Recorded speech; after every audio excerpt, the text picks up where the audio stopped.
Então, uma forma da gente interpretar os resultados que a gente está obtendo, tá? É por meio da seleção de características usando a regressão laço, tá? Ah, toda vez que a gente aplica um modelo estatístico, né, é muito importante a gente ter uma interpretabilidade desse problema, porque a gente sempre tenta descobrir o que aquele conjunto de dados estão representando aqui, né, dentro daquele dilema normalmente que a gente quer representar, né, do problema que a gente que a gente quer resolver, tá? Isso tem uma série de problemas que a gente pode representar isso, né? Que vão desde estatísticas da parte biológica, da parte empresarial, da parte política e etc, né? Então, normalmente, quando a gente gera esses modelos de regressão linear, quando a gente define ali um AX igual a B, uh, a gente está, de certa forma, né, querendo interpretar o resultado e criar um modelo preditivo, uh, um modelo preditivo linear, né, onde a gente tem o nosso conjunto de dados que vai estar representando uma série de perspectivas, né, de preferência, né, que essas perspectivas sejam esparsas, ou seja, que elas não tenham uma interdependência entre essas variáveis, tá? Então, o operador de acolhimento, né, que a gente vai falar agora, é o operador laço, tá? Que nada mais é do que uma regressão penalizada utilizando a solução mínima L1, da norma L1, tá?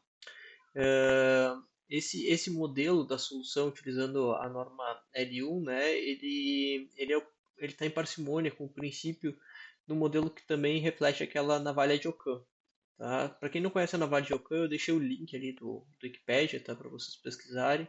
Tá? Mas o que isso quer dizer é que, de certa forma, ele afirma que entre todas as descrições possíveis, né, as infinitas soluções que tem possíveis desse nosso modelo, o modelo mais simples e correto é provavelmente o modelo verdadeiro. Tá? Ou seja, dentro do universo gigantesco, infinito de probabilidades que podem acontecer para representar esse meu problema, tá? A solução mais simples e correta provavelmente é a solução verdadeira, tá? Que a gente vai utilizar para representar o nosso problema.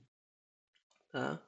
Então, a regressão laço, tá? Ela pode ser considerada uma regressão que promove diretamente a esparsidade. A gente já viu, na verdade, né, quando a gente comparou a solução da L1 com a L2,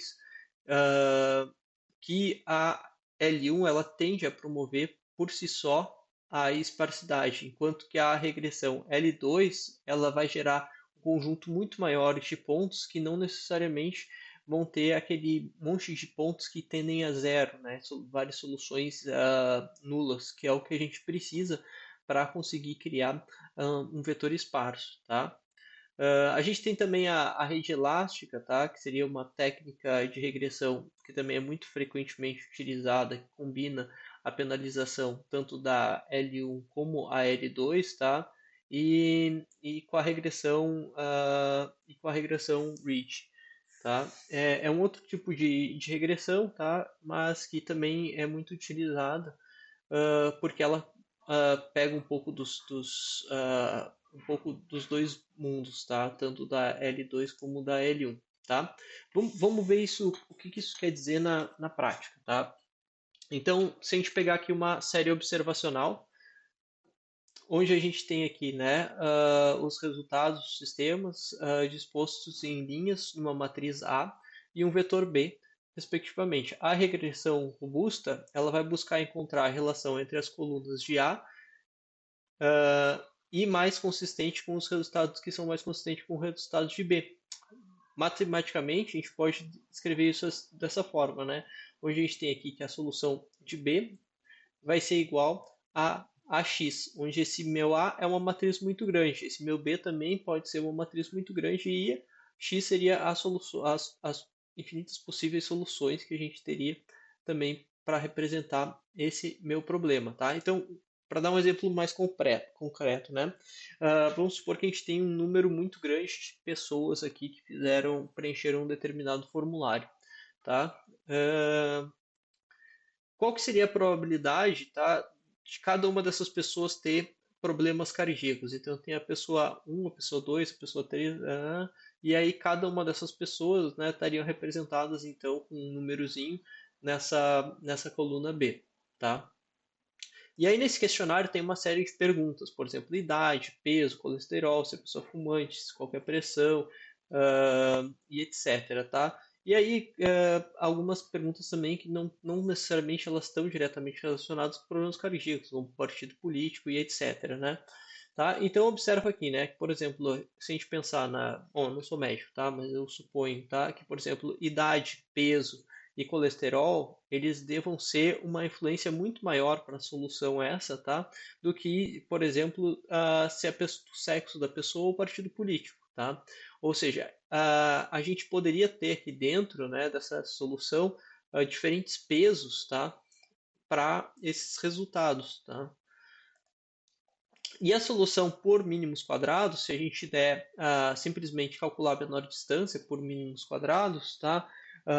Utilizando a norma L2, o que a gente estaria calculando aqui seria simplesmente a diferença e o erro, né, de cada um deles. E não consideraria então, né, a possibilidade de ponderação então dentro desse sistema aqui para tentar descobrir qual seriam as características mais influenciáveis, né, dentro de cada um desses critérios que a gente está utilizando para classificação, tá? Então, normalmente a gente já viu no vídeo passado que a regressão de mínimo quadrados ela tende a resultar num vetor x, por exemplo, que possui coeficientes não nulos para todas as entradas, ou seja, a gente vai ter um resultado aqui, né, para x, tá? A gente vai ter um argumento mínimo do meu x', tá? Da minha solução essa, que provavelmente ela vai ter um valor que é diferente de zero na maior parte dos casos, ou seja, ela vai ter um erro aqui associado a esse desvio em torno da distância da minha reta, que foi o que a gente calculou no vídeo passado. Tá? Então, a gente tem ali, né, indicando que todas as colunas de A, elas, se o meu x tiver muitos resultados não nulos, significa que todas as colunas de A aqui, elas são importantes e devem ser usadas para a gente prever aqui os meus valores de B. Tá? Porque se a gente não conseguir utilizar essas colunas, né, se a gente não utilizar todas elas, a gente vai encontrar um valor de B diferente do que a gente está prevendo. Tá?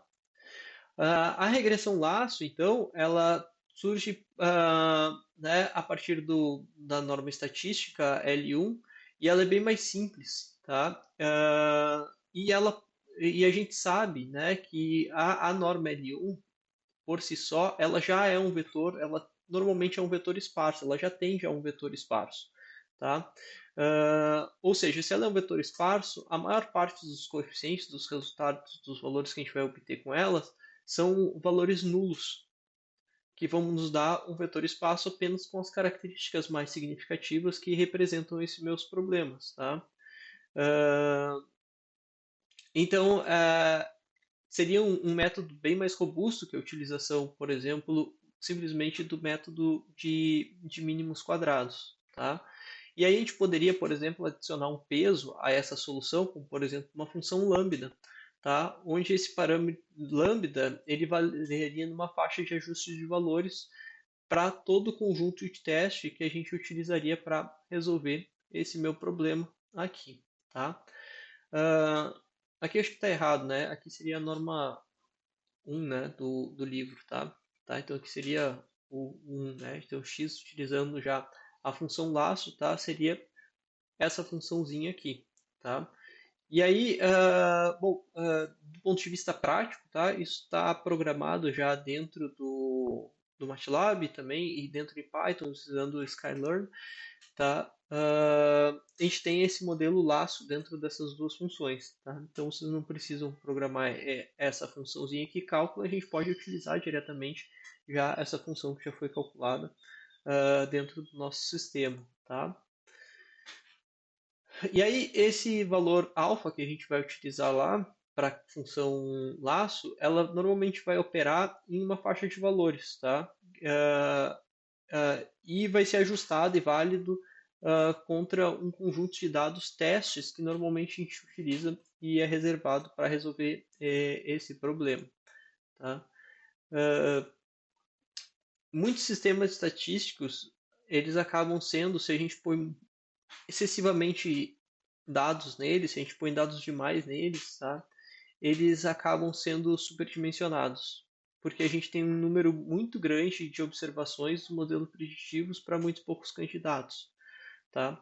Ou seja, por exemplo, aqui no caso, né, se a gente tivesse aqui considerasse ali todas as colunas, né, com pesos iguais, tá? A gente estaria botando muitas informações aqui que elas não são tão necessárias para resolver o meu problema. Tá? E aí no momento que eu pego um vetor esparso, tá? Onde muitas dos valores deles vão ser igual a zeros, né? Quando a gente multiplicar por essas colunas aqui, A e B, eles já não vão ser mais significativos para a solução desse meu problema. Tá? Uh, então, assim, não é possível usar uma técnica padrão de compressão de dados, já que o ruído de medição garante que não exista nenhuma solução esparsa exata que minimize a função ax menos bk, tá? Utilizando a solução por L2. Tá? E aí a regressão laço, ela funciona bem como um problema de superdimensionamento, tá? Tornando-se um método muito mais generalizado para cálculo dessa regressão e interpretação dos resultados. Tá? Essa regressão laço ela é muito utilizada para construir modelos estatísticos de doenças como câncer, insuficiência cardíaca, já que é muito possível encontrar preditores que incluem a demografia, estilo de vida, biometria, informações genéticas, etc., desses problemas, tá? E atribuir então e pegar só as componentes que são mais significativas mesmo para a representatividade desses problemas de uma forma muito mais direta, tá? Então a função laço, né, ele basicamente seria uma versão inteligente já da abordagem que a gente usa para a predição desses valores, tá? Onde quase todas as informações preditivas possíveis elas são incluídas. E depois elas seriam filtradas em função dos preditores. A função laço ela já vai me dar como resultado um vetor esparso, e aí vai ser muito interessante porque fica muito mais fácil da gente interpretar conhecendo quem é esse nosso vetor esparso resultante e ele já faz automaticamente essa seleção de dados relevantes para a gente, tá? Então, o que, que a gente vai fazer agora de exemplo, né? A gente vai utilizar como exemplo agora um conjunto de dados artificiais compostos por 100 observações, que vão resultar então num arranjo no vetor B, que é R100, tá? No conjunto de reais 100. E cada resultado em B é dado por uma combinação exatamente de dois dos 10 preditores candidatos, tá? Cuja observação estão dispostas na linha das matrizes A, que vai ser então 100 por 10. Tá? Então esses 10 aqui seriam, por exemplo, né, que a gente utilizou antes para definir política, etc, etc. Tá? E aqui, então eles vão estar dispostos na matriz A. Tá? E aí, bom, para criar isso no MATLAB é bem simples, né? A gente vai criar uma matriz randômica A, 100 por 10, tá? O meu vetor x ele vai ser um vetor esparso, tá? Ou seja, ele vai ter aqui apenas valores 0, 1, 0, 0, 0, menos 1, 0, 0, onde a maior parte dos valores eles são zero. Ou seja, aqui dentro desse vetor que tem 10, apenas dois valores deles tá? São valores que não são nulos. Tá? E aí o meu b vai ser igual a x mais duas vezes uma função randômica, tá? Que vai adicionar o ruído de dimensão 100 por 1. Tá? Então eu vou adicionar ali um ruído que vai estar variando, sendo multiplicado por 2 aqui, que seria a minha função alfa. Tá? E aí, claro, obviamente a gente vai obter resultados diferentes quando cada um rodar essa função. Tá? E aí, para resolver, né, se a gente resolver essa função aqui, eu já vou abrir eu já vou abrir um outro vídeo, tá? A gente resolvendo isso, tá? No MATLAB. Mas se a gente observar, quando a gente rodar essa função aqui, a gente vai olhar para x, né, utilizando a função pivot v, que seria a minha função L2, tá? Resolvendo isso daqui por L2, a gente vai observar aqui ó, que todos os valores que a gente obteve de x vão ser valores que vão ser não nulos. Tá? E aí a função laço, a gente vai implementar ela utilizando essa funçãozinha aqui, que se chama laço, tá? No MATLAB. Tá? Onde a gente vai entrar aqui com o nosso vetor A, nosso vetor B, tá? E aqui a gente vai obter a nossa função x, L1, que vão ser os valores que a gente vai utilizar, tá? E aí se a gente quiser olhar, né, os dados, tá, para selecionar qual que seria o modelo de todos os modelos que foi utilizado, que são mais parcimoniosos, assim, que descrevem melhores os resultados, para evitar o overfitting dos resultados, a gente pode plotar já os resultados da função laço utilizando esse laço plot, tá? A gente já vai ver eles também, tá? Mas basicamente ele vai criar essa função aqui vai ser o meu mean square error, tá? Ou seja, o meu erro médio quadrado, tá? E aqui a minha função de lambda. E aí o meu objetivo aqui é encontrar o lambda que tem o menor erro, que vai dar o menor erro para essa minha função. Então aqui eu tenho um erro a partir desse valor aqui de treinamento dessa minha função, tá? Eu já, em solução dessa minha função, eu já tenho um erro bom, aí depois esse erro continua diminuindo, tá? E aí observem que a partir de um ponto, a gente começa a ter um overfitting de informação nesse meu modelo e o meu erro começa a aumentar. Tá? Então, assim, esse ponto verde aqui, né, seria o meu lambda, onde que daria o menor erro médio quadrático dessa minha função laço para resolver esse meu problema, tá? Eu vou parar o vídeo por aqui, tá? E aí depois a gente grava e a gente vai fazer um vídeo prático. O próximo vídeo então vai ser prático da gente analisando esse problema.